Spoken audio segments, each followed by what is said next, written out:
Good morning, guys.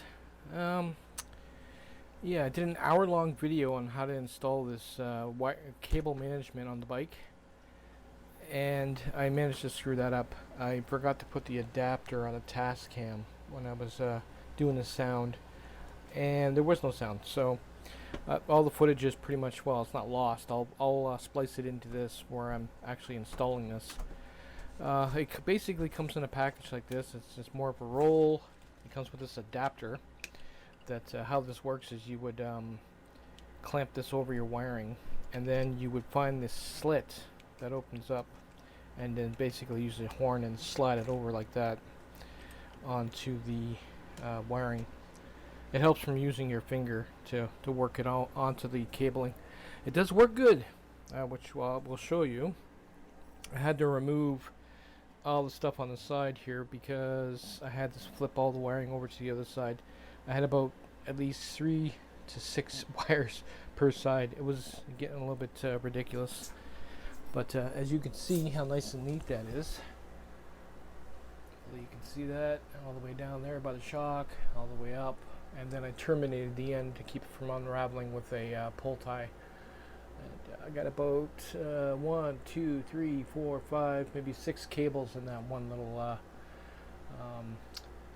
cable management. Like, this stuff is actually designed for entertainment centers for the back. If you're that anal, who's going to see it anyway?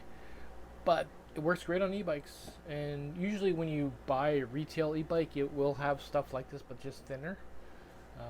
But in my case, I need the thickest stuff I can find because I got so many devices on the bars. But it works great for that. And then it comes down to here. The reason I haven't finished it yet is because I have to splice the cable for the that went to the fans and the hub motor. We're not going to need them anymore because it's going to be water cooling. So what I did is I'm going to route that to the Adreno, but I have to step it down to 5 volts for that. And there's a booster, DC-DC booster on the bottom there that I can adjust with a pot to bring it down to 5 volts. That's for my speedo. As you can see, my sensor and everything is ready to go. I just wanted to share this. This stuff, I'll leave a link in the description. This stuff works really good, even for the thicker stuff. Yeah, gets rid of all the thin wires. All I got left is the blue. But like I said, I had a hour-long video on how to install it, and I basically had no sound. It was just muffled, all because of this little adapter on the task cam for the U-mic. Without that, it changes the input. I don't know. Regardless, at least now I got sound. So I'll splice in a few snippets from when I was installing it and how to slide the use this tool. Won't be any sound to it, but whatever.